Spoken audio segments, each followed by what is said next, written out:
Hello बच्चों। तो start करने जा रहे हैं अपन एक 12th क्लास का ये नया वो पार्ट है पुष्पी पादपों में लैंगिक जनन। ठीक है, तो कुछ बच्चे अभी जिनका बेसिक सही नहीं है तो उनके लिए भी ये अपन सीरीज़ स्टार्ट करने वाले हैं। उसमें अपन कंप्लीट सीरीज़ वाइज अपने जो चैप्टर्स हैं एमपी बोर्ड के अपन कवर करेंगे। तो एक काम करते रहना, अपना नोट्स बनाते रहना, जो भी हम पढ़ाएं उसको अच्छी कॉपी में नोट्स बनाते रहना, ठीक है। और जो भी आपको डाउट हो वो आप इंस्टाग्राम या फिर हमारे व्हाट्सएप से पूछ सकते हैं, ठीक है। तो स्टार्ट करने जा रहे हैं अपन पुष्पीय पादपों में लैंगिक जनन। ठीक है, तो सबसे पहले समझते हैं क्या होता है पुष्पीय पादप। बहुत ही आसान भाषा में अपन समझने की कोशिश करेंगे कि किस प्रकार से ये पाठ है और किस प्रकार से हमें इसको पढ़ना है, ठीक है। तो पाठ का नाम है पुष्पीय पादपों में लैंगिक जनन, ठीक है। तो सबसे पहले ये जानना जरूरी है पुष्पीय पादप। पुष्पीय पादप, पुष्पीय मतलब क्या? फूल, जिनमें क्या होते हैं? फूल होते हैं, फूल वाले पादप। पादप जानते ही हो। मैं लैंगिक जनन, फूल वाले पादपों में क्या हो रहा है? लैंगिक जनन। अब इसको जानना जरूरी है कि ये लैंगिक जनन क्या है। पादप मैंने पाठ का नाम है पुष्पीय पादपों में लैंगिक जनन। तो अपन तो ये तो जानते हैं फूल वाले पादप, और उनमें क्या हो रहा है? लैंगिक जनन हो रहा है।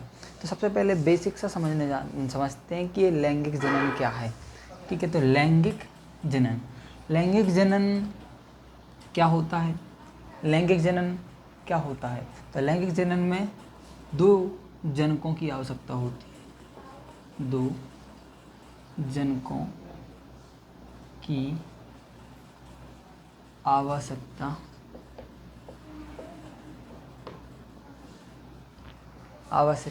होती है। वो जनक क्या हो सकते हैं? नर और मादा। नर और मादा जनकों की आवश्यकता होती है। अब नर एवं मादा हैं, मेल और फीमेल हैं, तो उसमें क्या होते हैं? युग्मक बनते हैं। क्या होते हैं? युग्मक बनते हैं। अपन लैंगिक जनन को समझ रहे हैं, ध्यान देना। अभी अपन पुष्पी पादपों में लैंगिक जनन में जो लैंगिक आया है शब्द, उसको समझते हैं। तो लैंगिक क्या है? दो जनकों की आवश्यकता होती है। इसमें नर और क्या होते हैं? अपने मादा होते हैं, ठीक है, समझते जाना। इसमें युग्मक बनते हैं। क्या बनते हैं? युग्मक, ये आपको पता होगा। इसमें क्या होता है तुम्हारा? शुक्राणु। इसमें क्या होता है तुम्हारा? अंडाणु। शुक्राणु नर में बनते हैं और मादा में क्या बनते हैं? अंडाणु बनते हैं। तो नर में नर युग्मक हो गया, मादा में मादा युग्मक हो गया। अब इन नर मादा युग्मक में क्या होता है? संलयन।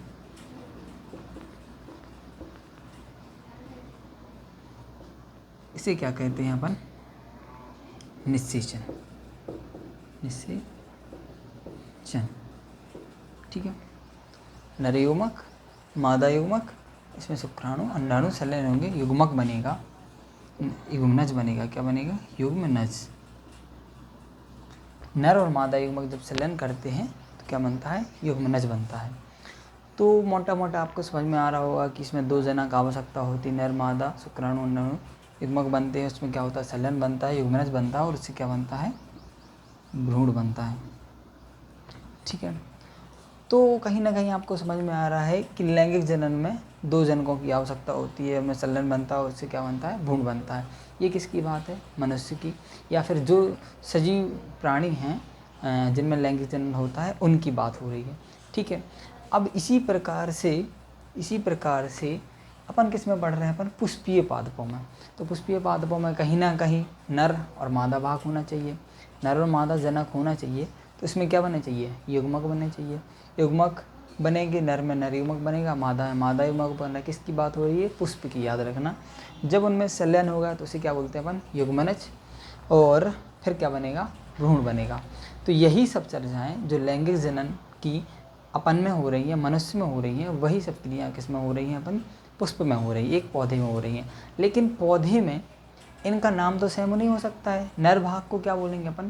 पुंकेसर या पुमंग। और इसमें क्या होता है? मादा भाग तुम्हारा स्त्री केसर होता है। पुमंग, पुंकेसर और स्त्री केसर। उनमें क्या बनेंगे? युग्मक बनेंगे। नरमादा युग्मक होंगे, जिसमें इस प्रकार से क्या है, शुक्राणु है, उनमें क्या रहते हैं, परागकण रहते हैं। और मादा भाग में क्या होते हैं, अंडाणु, तो उसमें क्या रहता है, अंडप रहता है। तो सेम प्रोसेस जो हम में होती है वही उनमें होती है, लेकिन भाग कैसे रहते हैं, अलग अलग होते हैं। तो इसी प्रकार से लैंगिक जनन को अपन ने मनुष्य में पढ़ा कि युग्मकों की आवश्यकता होती है, उनमें संलयन होता है और क्या बनता है, भ्रूण की आवश्यकता होती है। तो ये लैंगिक जनन था। और आपने एक और पढ़ा होगा अलैंगिक जनन के बारे में, कक्षा 11th में आपने पढ़ा होगा कहीं ना कहीं अलैंगिक जनन। तो वहीं अपन अलैंगिक जनन और देख लें। अलैंगिक जनन, अलैंगिक जनन में क्या होता है, केवल एक जनक होते हैं, एक जनक की आवश्यकता।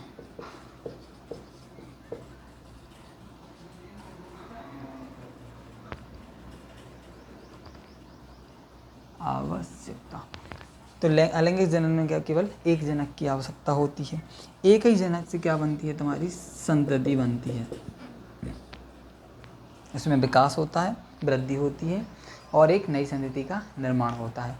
तो ये अपना मोटा मोटा पढ़ा कि एक जनक की आवश्यकता अलैंगिक जनन में होती है। लैंगिक जनन में दो जनकों की आवश्यकता होती है। इसमें युग्मक की आवश्यकता होती है क्या, इसमें युग्मक की आवश्यकता नहीं होती है। युग्मकों की संलयन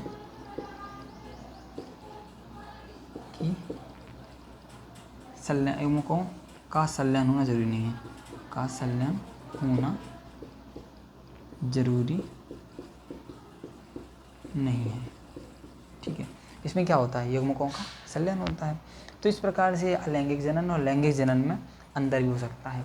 अभी हम लिखवा देंगे कि अलैंगिक जनन और लैंगिक जनन किस प्रकार से होता है। तो ये पढ़ रहे थे अपन पुष्पी पादपों में लैंगिक जनन। लैंगिक जनन के बारे में अपन ने देख लिया, इस प्रकार से ये लैंगिक जनन होता है, इस प्रकार से ये अलैंगिक जनन होता है। कुछ और छोटी छोटी परिभाषाएं हैं इसी प्रकार, जिस प्रकार से तुमने अलैंगिक जनन और लैंगिक जनन देख लिया। तो लैंगिक जनन तो समझ में आ गया होगा कि दो जनक, उसमें युग्मक बनेंगे, संलयन होगा और भ्रूण बनेगा। लेकिन अलैंगिक जनन में क्या होगा, उसका उल्टा, उसमें दो जनक तो इसमें एक जनक रहेंगे, युग्मकों का संलयन होगा और क्या बनेगा, भ्रूण बनेगा। तो ये था अपना अलैंगिक जनन और लैंगिक जनन। तो हम पढ़ रहे थे पुष्पी पादपों में लैंगिक जनन। हम बताना यह चाह रहे हैं कि कहीं ना कहीं दो जनक होंगे और उनमें युग्मक बनेंगे, उनमें संलयन होगा और भ्रूण बनेगा। तो ये पूरा पाठ है अपना पुष्पी पादपों में लैंगिक जनन, इसी पर बेसिस है कि किस प्रकार से जो नर युग्मक और मादा युग्मक हैं उनका निर्माण होता है, उसमें किस प्रकार से युग्मक बनते हैं और किस प्रकार से संलयन होता है और क्या बनते हैं, तुम्हारा भ्रूण का निर्माण होता है। ठीक है, तो इतना आपको समझ में आया होगा, इतना आप नोट डाउन कर सकते हैं और आपने नोट डाउन कर लिया होगा। अब पढ़ते हैं आगे। ठीक है, तो ये आपको समझ में आ गया है। अब देखते हैं थोड़ा सा आगे।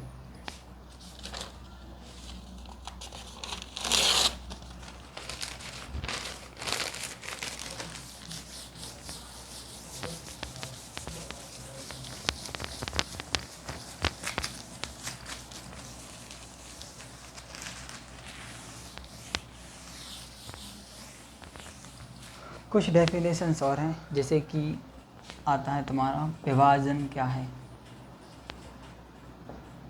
विभाजन देखो, जिसको पता हो तो वो स्किप कर सकते हैं, बाकी ये पढ़ना बहुत ज़रूरी है क्योंकि इसके बिना आप चैप्टर में आगे नहीं समझ सकते हैं।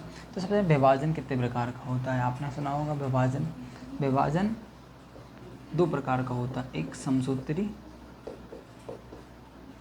और एक होता है अर्धसूत्री। अर्धसूत्री, समसूत्री विभाजन और अर्धसूत्री विभाजन, ये तो सबको पता होगा। हमारे शरीर में कितने गुणसूत्र होते हैं, 46 गुणसूत्र होते हैं। गुणसूत्रों की संख्या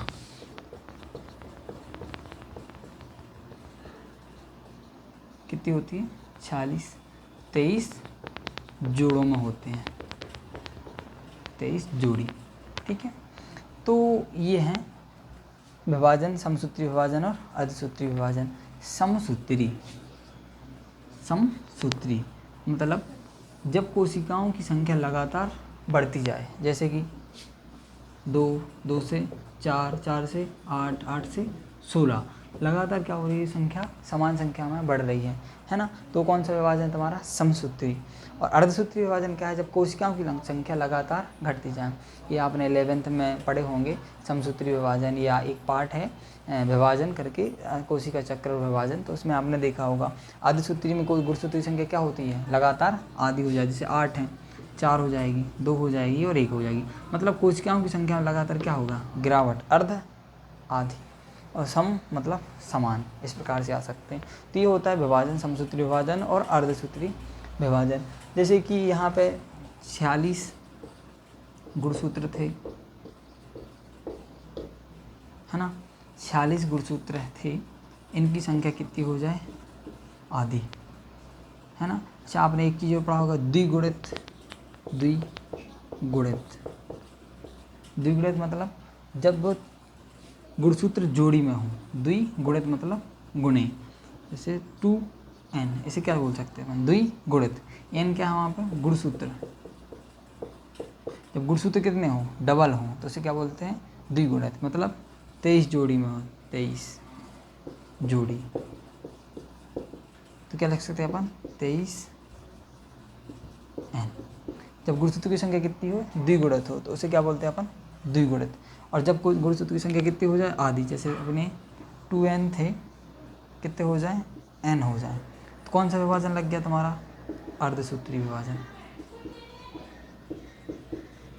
जब गुणसूत्रों की संख्या आधी हो जाए तो उसे अर्धसूत्री विभाजन, और जब गुणसूत्रों की संख्या कितनी हो जाए, दुगनी हो जाए, जैसे 2n गुणसूत्र थे, अब कितने हो गए, 4n हो गए, 4n हो गया, तो क्या है तुम्हारा, समसूत्री विभाजन हो गया।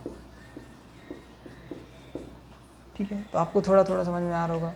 मतलब कि इसको हम बता रहे हैं, गुणसूत्रों के बेसिस पे आपको समझाना चाह रहे हैं कि जब शरीर में 46 गुणसूत्र होंगे तो अपन कैसे हैं, प्राणी आगुणित कि द्विगुणित, अपन कैसे हैं, द्विगुणित।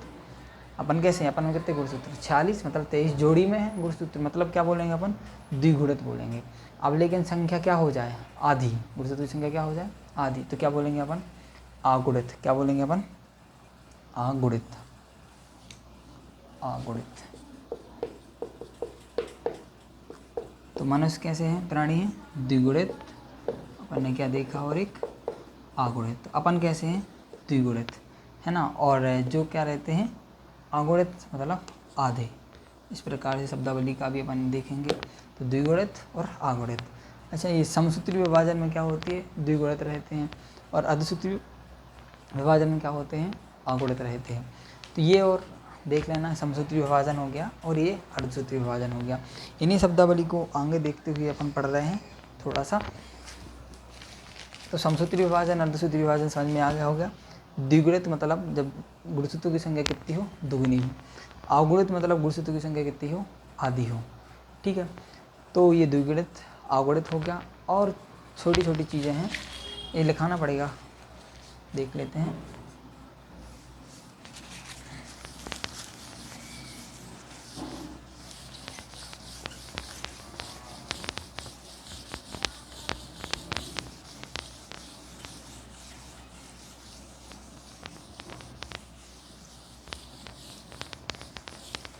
समसूत्री विभाजन ऐसा विभाजन जिसमें कोशिकाओं की संख्या लगातार क्या होती है, बढ़ती जाती है। और अर्धसूत्री विभाजन में कोशिकाओं की संख्या लगातार क्या होती जाती है, आधी होती जाती है। तो ये था तुम्हारा समसूत्री विभाजन, अर्धसूत्री विभाजन। एक और होता है, जैसे एक कोशिका है, कोशिका में लगातार यदि 1 से 2 केंद्रक बन गए, 2 से 4 केंद्रक बन गए, तो बताओ कौन सा विभाजन हो रहा होगा, समसूत्री विभाजन। लगातार संख्या क्या हो रही है, बढ़ रही, समसूत्री, समान संख्या में गुणसूत्र बढ़ना, तो कौन सा विभाजन हो रहा है, समसूत्री विभाजन। तो यदि इसमें समसूत्री विभाजन हो रहा है, लगातार केंद्रकों का निर्माण हो रहा है। अच्छा, केंद्रक का विभाजन क्या कहलाता है, कैरियोकाइनेसिस। कैरियोकाइनेसिस,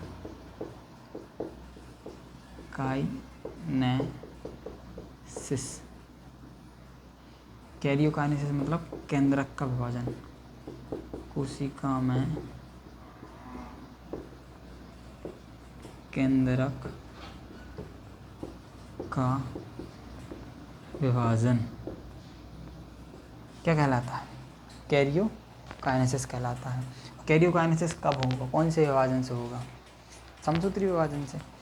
तो जब केंद्रक लगातार बन रहे हैं, जब केंद्रक ज़्यादा मात्रा में, यदि आप एग्जांपल ले सकते हैं, एक फुटबॉल पानी का गुब्बारा है, उसमें पानी भरते जाओ तो क्या हो जाएगी, फट जाएगी। इसी प्रकार से इसमें केंद्रक लगातार बनते जा रहे हैं तो केंद्रक क्या हो जाएंगे, भर जाएंगे, और इसमें बनेंगे नहीं तो कोशिका क्या हो जाएगी, फट जाएगी।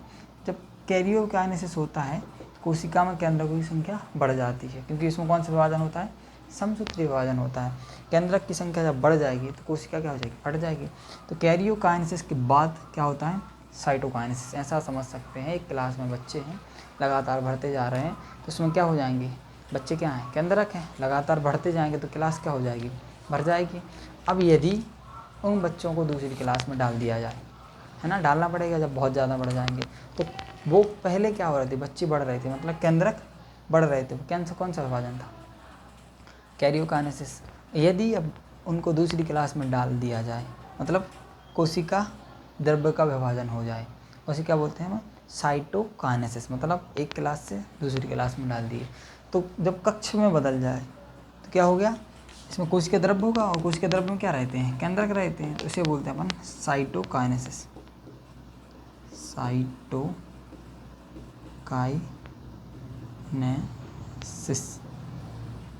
देखो इनके आप डायरेक्ट भी पढ़ सकते थे, लगातार हम पढ़ाते पुष्पी पादपों में लैंगिक जनन, लेकिन आपको समझ में नहीं आता। इसलिए क्या है, जब तक बेसिक नहीं आता आपको, तब तक चैप्टर में आप आगे नहीं जा सकते हैं। तो बेसिक पढ़ना बहुत ज़रूरी है। हमें पता है कुछ लोग पढ़ के आए होंगे, लेकिन कुछ लोग जो नहीं अच्छे से पढ़े हैं वो यहाँ से शुरू कर सकते हैं। बेसिक से अपन एडवांस तक ले जाएंगे। आपको नीट के क्वेश्चन से लेकर जो भी CUET का रहेगा, नर्सिंग का रहेगा, उसमें अपन सब कवर करवाएंगे, ठीक है। तो ये साइटोकाइनेसिस मतलब कोशिका द्रव्य का विभाजन, कोशिका द्रव्य का विभाजन क्या कहलाता है तुम्हारा, साइटोकाइनेसिस कहलाता है। तो अपन ने मोटी मोटी 2-3 चीज़ें देखी। सबसे पहले अपन ने देखा था लैंगिक जनन। लैंगिक जनन क्या है, जिसमें 2 जनकों की आवश्यकता होती है, नर मादा युग्मक बनते हैं, संलयन होता है और भ्रूण बनते हैं, मतलब लैंगिक जनन। और दूसरा देखा था अपन ने अलैंगिक जनन। अलैंगिक जनन और लैंगिक जनन में मुख्य अंतर है, इसमें केवल एक जनक की आवश्यकता होती है, लैंगिक जनन में एक जनक की आवश्यकता होती है, और अलैंगिक जनन में केवल एक जनक की आवश्यकता होती है, ठीक है। अब इसमें क्या होता है कि कौन सा विभाजन होता है, समसूत्री अर्धसूत्री विभाजन होते हैं, इसमें केवल समसूत्री विभाजन होते हैं। अभी नहीं पढ़ा है, पढ़ा देंगे। इसके बाद लैंगिक जनन में युग्मक बनते हैं कि नहीं बनते, लैंगिक जनन में युग्मक बनते हैं और लैंगिक जनन में युग्मक नहीं बनते हैं, ठीक है। ये अपन ने देखा था। इसके बाद देखा था द्विगुणित और अगुणित मनुष्य कैसे हैं। द्विगुणित हैं क्योंकि उसमें कितने गुणसूत्र पाए जाते हैं, 23 जोड़े में। जोड़े का मतलब होता है गुणता, तो 23 जोड़ी होते हैं, उसे अपन क्या बोलते हैं, द्विगुणित। और जब गुणसूत्र की संख्या कितनी हो जाए, आधी हो जाए, तो उसे क्या बोलते हैं अपन, अगुणित बोलते हैं। तो द्विगुणित देखा, अगुणित देखा, और ये देख साइटोकाइनेसिस देखा और कैरियोकाइनेसिस देखा। साइटोकाइनेसिस मतलब केंद्रक का विभाजन, और कैरियोकाइनेसिस मतलब कोशिका द्रव्य का विभाजन। ये अपन ने देख लिया, ठीक है। तो अब बढ़ रहे हैं अपन आगे। ये अपन सब जानते हैं, समसूत्री विभाजन, अर्धसूत्री विभाजन भी आपने समझ लिया है। तो ये था अपना परिचय, है ना। आज का जो परिचय रहा अपना, पुष्पी पादपों में लैंगिक जनन से स्टार्ट किया था अपन ने, तो ये सब चीज़ें देखी। अब अगला लेक्चर है वो अपन थोड़ी देर बाद स्टार्ट करने वाले हैं, ठीक है। Thank you.